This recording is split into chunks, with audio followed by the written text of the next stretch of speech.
Plant academy आप लोगों का स्वागत करता है। हम लोग एक्सरसाइज 5.1 ऑफ कंटिन्यूटी का 25 नंबर क्वेश्चन तक सॉल्व कर चुके हैं। आज हम लोग 26 से स्टार्ट करेंगे और अप टू 34 तक सॉल्व करेंगे। Okay, then after we will start the differentiation and differentiability. चलिए स्टार्ट करते हैं क्वेश्चन नंबर 26 से। यहाँ पर बोला जा रहा है कि k का वैल्यू चाहिए। ओके, और ये x इक्वल्स टू π/2 पर कंटिन्यूस है। तो हम यहाँ लिख सकते हैं कि सिंस सॉल्यूशन की बात कर रहे हैं हम लोग यहाँ पर, सिंस fx इज कंटिन्यूस, ध्यान दीजिएगा, एट x इक्वल्स टू π/2। अगर ये π/2 पर कंटिन्यूस है तो देयरफॉर क्या हो जाएगा, limit of fx as x tending to π/2 is equals to f/2 होगा। ठीक है, ओके। अब देखिए x टेंडिंग टू π/2 का मतलब fx π/2 के बराबर नहीं है।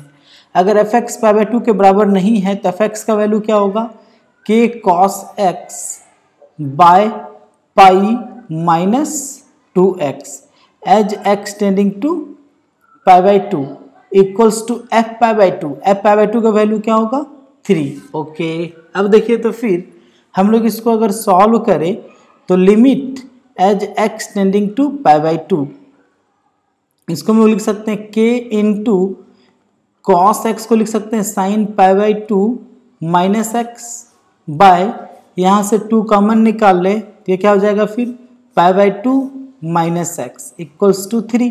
अब देखिए तो एज x टेंडिंग टू π/2 तो π/2 माइनस एक्स टेंडिंग टू क्या हो जाएगा, 0। Therefore limit π/2 minus x tending to क्या हो जाएगा, 0। k into sine π/2 minus x by sine π/2, sorry sine π/2 नहीं होगा वहाँ, 2 इंटू π/2 माइनस एक्स है हमारा, तो 2 into π/2 minus x equals to 3। तो अब देखिए तो इसका जो वैल्यू होगा हमारा sine π/2 minus x by π/2 minus x, इसका वैल्यू क्या हो जाएगा, 1। ओके, तो ये क्या बन जाएगा हमारा, इक्वल्स टू, ये बन जाएगा हमारा k/2 इंटू 1 इक्वल्स टू 3। तो देयरफॉर k इक्वल्स टू 6, ये हो जाएगा हमारा आंसर। ठीक है, तो ये हो गया क्वेश्चन नंबर 26। आगे फिर देखते हैं क्वेश्चन नंबर 27 को। क्या कर रहा है, सेम क्वेश्चन है, हम लोगों को k का वैल्यू चाहिए था, चूंकि 26 से 29 तक के क्वेश्चन में k का वैल्यू चाहिए। ठीक है, और ये कहाँ कंटिन्यूस है, एट x इक्वल्स टू π/2। तो सिंस fx इज कंटिन्यूस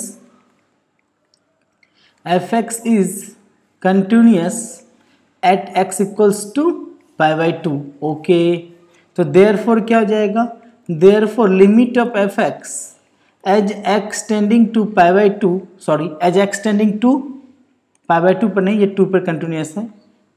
ठीक है, एट x इक्वल्स टू 2, तो limit as x tending to 2 is equals to क्या हो जाएगा, f2। ओके, तो limit of fx as x tending to 2 है हमारा। ठीक है, x टेंडिंग टू जब 2 रहेगा, ओके, तब क्या होगा वैल्यू, तो देखिए यहाँ पर 2 से स्मॉलर 2 से ग्रेटर में दोनों में फंक्शन का वैल्यू अलग अलग है, दैट मीन्स ये फिर टूटेगा डिफरेंट पार्ट में। Limit of fx as x tending to 2 minus is equals to limit of fx as x tending to 2 plus is equals to f2 बन जाएगा। ओके, क्यों हुआ ऐसा, क्योंकि 2 पर 2 से स्मॉलर के लिए फंक्शन का वैल्यू कुछ और है, 2 से ग्रेटर के लिए फंक्शन का वैल्यू कुछ और है। तो ये बन जाएगा हमारा limit of fx as x tending to 2 minus, that means 2 से छोटा, तो 2 से छोटा केस में फंक्शन का वैल्यू क्या है, kx square as x tending to 2 minus equals to 2 plus मतलब 2 से ग्रेटर में क्या है, 3। तो limit of 3 as x tending to 2 plus equals to f2 मतलब 2 के इक्वल, 2 के जब इक्वल है तो इसका वैल्यू क्या हो जाएगा, 4k। ठीक है, ओके, तो अब देख सकते हैं देयरफॉर ये भी क्या हो जाएगा, 4k equals to 3 equals to 4k, therefore k equals to क्या हो जाएगा हमारा, 3/4। ये हो जाएगा हमारा रिक्वायर्ड आंसर। ठीक है, तो ये हो गया कंप्लीट क्वेश्चन नंबर 27। फिर देखते हैं क्वेश्चन नंबर 28 को। जस्ट सेम क्वेश्चन है, k का वैल्यू चाहिए और ये दिया हुआ है x इक्वल्स टू पाई पे कंटिन्यूस है। तो लिख सकते हैं कि since fx is continuous, fx is continuous at x equals to pi, तो देयरफॉर क्या होगा, therefore limit of fx as x tending to pi is equals to f pi होगा। अब आप हम लोग देख रहे हैं पाई से स्मॉलर के लिए कुछ और है और पाई से ग्रेटर के लिए कुछ और है, दैट मीन्स ये फिर टूटेगा LHL RHL में। तो limit of fx as x tending to pi minus equals to limit of fx x tending to pi plus equals to f pi. अब फिर आप ध्यान दीजिएगा f pi minus x tending to pi minus मतलब pi से smaller, तो limit जब पाई से स्मॉलर है तो fx का वैल्यू क्या है kx प्लस 1, तो क्या हो जाएगा limit kx plus 1 as x tending to pi minus is equals to pi plus मतलब पाई से ग्रेटर, तो पाई से ग्रेटर में क्या है cos x, तो limit of cos x as x tending to pi plus equals to f pi मतलब क्या हो गया पाई के इक्वल, तो पाई के इक्वल में इसका वैल्यू क्या हो जाएगा k पाई प्लस 1। फिर जब सॉल्व करेंगे x tending to pi minus है, तो जब ये सॉल्व होगा तो ये क्या बन जाएगा k pi plus 1। Okay, sine क्या है ये पाई प्लस, तो क्या हो जाएगा ये cos pi equals to k pi plus 1। अब आप देख सकते हैं कि साइन पाई cos पाई का वैल्यू -1 होता है, k pi plus 1 equals to -1, तो देयरफॉर k इक्वल्स टू क्या हो जाएगा हमारे पास, जल्दी से बताइए -2/पाई। आ गया हमारे पास आंसर वैल्यू ऑफ k। तो ये हो गया हमारा क्वेश्चन नंबर 28। फिर देखते हैं क्वेश्चन नंबर 29 तक में ही हम लोगों को k का वैल्यू फाइंड आउट करना है। नेक्स्ट फिर देखते हैं क्या क्वेश्चन आता है हम लोगों के पास। ये भी दिया हुआ है कि ये 5 पर कंटिन्यूस है, ठीक है, तो 5 पर अगर कंटिन्यूस है तो क्या होगा, बना सकते हैं आप लोग, तो ये आप लोगों के लिए रहा सॉल्व करने के लिए। ओके, चलिए देखते हैं फिर क्वेश्चन नंबर 30 कह रहा है कि find the value of a and b such that the function defined this is continuous function. अच्छा, तो अब देखिए, तो ध्यान दीजिएगा, सिंस fx इज डिफाइंड इसके लिए for all real number, x less than 2 के लिए भी देखिए है, ग्रेटर देन 10 के लिए भी, 2 और 10 के लिए भी है, तो fx is defined for all x belongs to R, ठीक है, and fx is continuous function and fx is continuous function। Okay, ठीक है। अच्छा, अब ये अगर कंटिन्यूस फंक्शन है तो क्या होगा, देयरफॉर लिमिट ऑफ fx, अगर हम इसके लोअर लिमिट ऑफ fx अगर 2 की बात करें, ठीक है, तो limit of fx as x tending to 2 ये किसके बराबर रहा होगा, f2 के बराबर रहा होगा, एंड फिर ये 10 पर भी कंटिन्यूस होगा, तो and limit of fx as x tending to 10 ये किसके बराबर रहा होगा, ये f10 के बराबर रहा होगा। अच्छा, अब देखिए, तो ये हमारा क्या दिया हुआ है कि 2 से स्मॉलर 2 से ग्रेटर के लिए फंक्शन अलग डिफाइन है, 10 से ग्रेटर 10 से स्मॉलर के लिए फंक्शन अलग डिफाइन है, that means limit of fx as x tending to 2 minus is equals to limit of fx as x tending to 2 plus is equals to f2।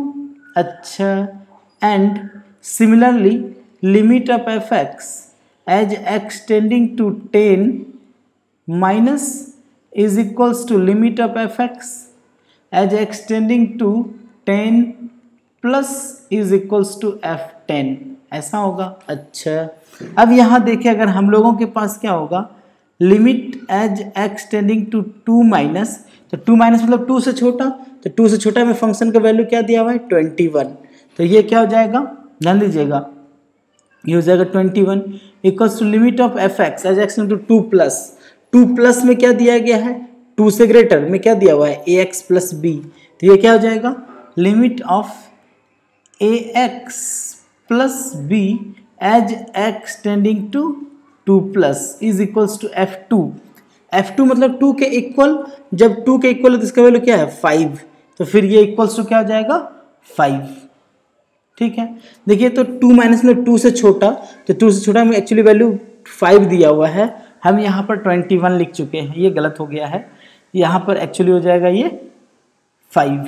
ठीक है, फिर देखिए एंड, ध्यान दीजिएगा 10 माइनस, लिमिट 10 माइनस मतलब 10 से छोटा, तो 10 से छोटा में वैल्यू क्या है ax प्लस बी, तो लिमिट ऑफ क्या हो जाएगा ax plus b as x tending to 10 minus is equals to 10 plus मतलब 10 से ग्रेटर, 10 से ग्रेटर में क्या है 21, क्या हो जाएगा limit of fx, sorry fx की जगह हम लोग 21 लिख देंगे क्योंकि 10 से ग्रेटर है, तो limit of fx of 21 as x tending to 10 plus equals to F10, F10 मतलब 10 के इक्वल, 10 के इक्वल वैल्यू क्या है 21, तो यहाँ हम लोग क्या लिख देंगे 21। अच्छा अब देखिए तो देयरफॉर अगर इसको सॉल्व करेंगे तो ये तो 5 बन जाएगा, ये क्या हो जाएगा 2a प्लस बी, तो डेट इज क्या हो गया 2a plus b equals to 5 and यहाँ क्या हो जाएगा, ये हो जाएगा 10a प्लस बी, ये 21 इक्वल्स टू 21, तो क्या हो जाएगा हमारे पास and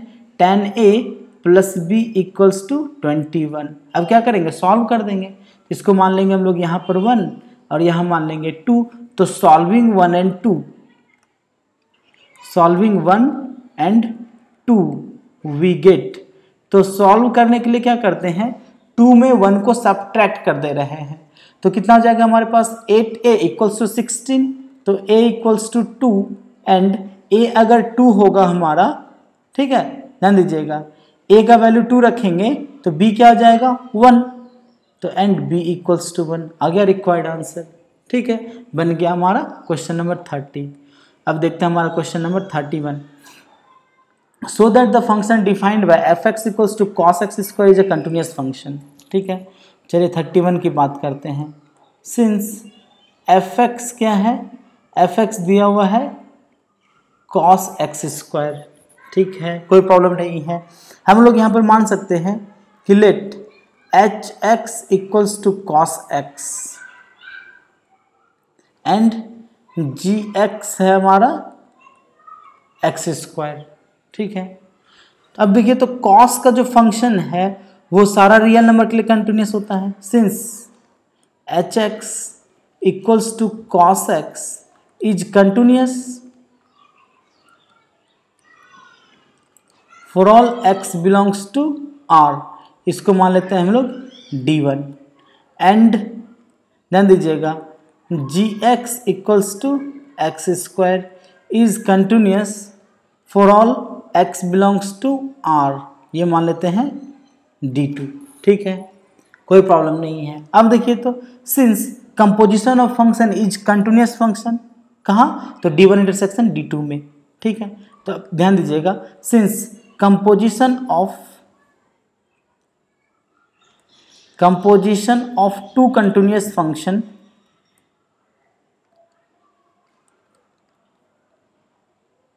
composition of two continuous function is continuous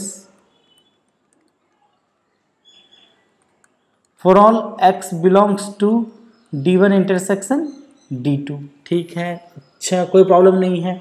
अब यहाँ पर हम लोग देखिए तो therefore h of gx की बात कर रहे हैं हम लोग, h of gx निकाल रहे हैं, तो ये h of g of x हो जाएगा, तो gx क्या है हमारा एक्स स्क्वायर, ये बन जाएगा h ऑफ एक्स स्क्वायर। अच्छा hx क्या है हमारा cos x, तो ये क्या हो जाएगा cos x square.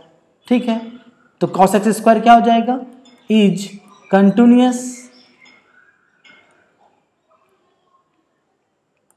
Continuous for all x belongs to r, सिंस r intersection r equals to are.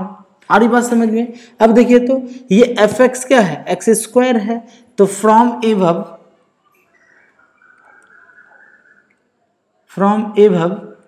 F x equals to क्या हो गया एच ऑफ जी एक्स, ये किसके बराबर हो जाएगा cos x square is continuous function is continuous for all x belongs to R।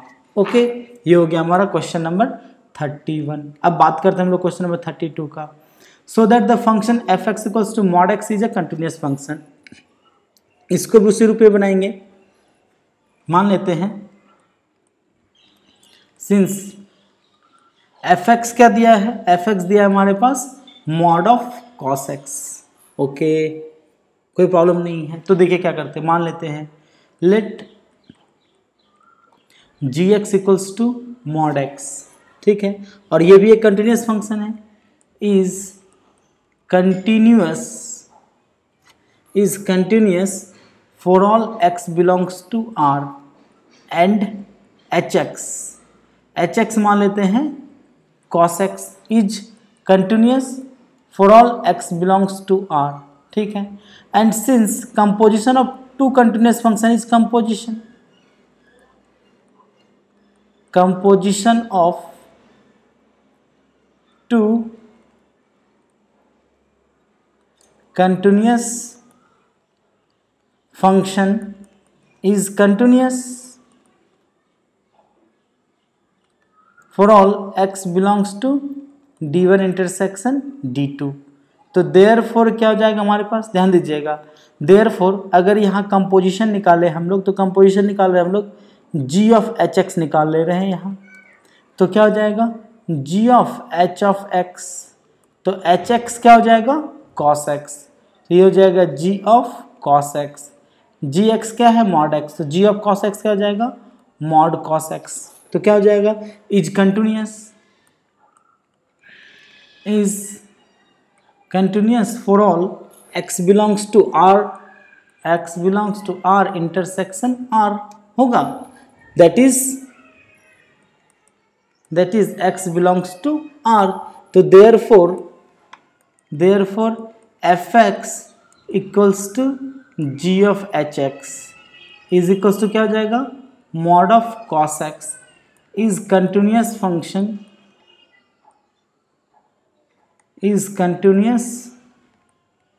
Function for all x belongs to r। Okay, ये हो गया हमारा। सेम पैटर्न से क्वेश्चन बना है हमारा 32 भी। फिर बात कर रहे हैं हम लोग नेक्स्ट क्वेश्चन 33 का। अब बात कर रहा है ये कि examine that sine mod x is continuous function. तो आप देख सकते हैं यहाँ पर कि 33, तो मान ले रहे हैं लेट, ध्यान दीजिएगा, let f x equals to हमारे पास दिया हुआ है साइन ऑफ मॉड एक्स। तो आप क्या कर कीजिए कि लेट कर लीजिए यहाँ पर g x equals to sine x is continuous for all x belongs to R and h x क्या हो जाएगा, एच एक्स हो जाएगा, ये भी हो जाएगा mod x is continuous for all x belongs to R. ठीक है, फिर उसी तरह से क्या करेंगे, इसका कंपोजिशन बनाएंगे। Composition of two continuous function is continuous in the intersection of both domain. ठीक है, तो जैसा प्रीवियस बना हुआ क्वेश्चन है सेम पैटर्न से बनेगा ये भी क्वेश्चन। ठीक है, तो आशा करते हैं कि आप लोगों से बन जाएगा। चलिए आप लोग बनाइएगा इसको। क्वेश्चन नंबर 34 को हम सॉल्व कर रहे हैं अब। ठीक है, बोल रहा है कि find all points of discontinuity of f defined by f x equals to mod x minus mod x plus 1। ठीक है, 34 सिंस एफ एक्स क्या है, एफ एक्स दिया गया है हमारे पास mod x minus mod x plus 1। ठीक है, तो देखिए क्या करते हैं, तो since g x equals to mod x is continuous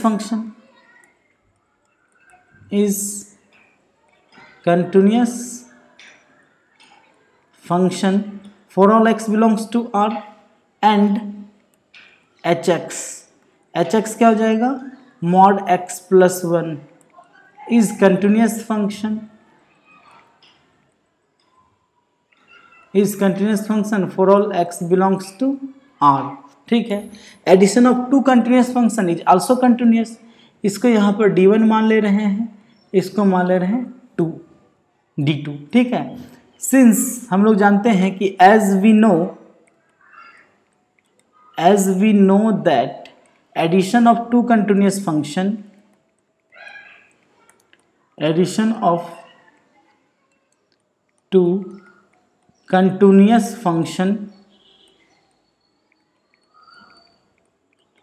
is also continuous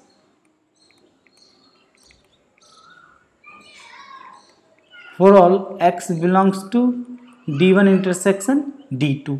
तो therefore fx जो होगा हमारा, fx क्या दिया गया है, ध्यान दीजिएगा, fx है हमारा क्या दिया हुआ, जल्दी से बताइए, mod x minus mod x plus 1, ये fx है। तो ये किसके बराबर है, ये gx माइनस hx हो जाएगा।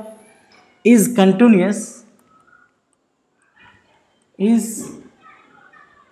Continuous for all x belongs to R intersection R, that is x belongs to R।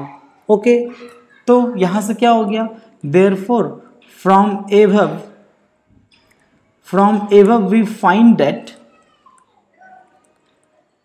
find that fx equals to mod x minus mod x plus 1 is continuous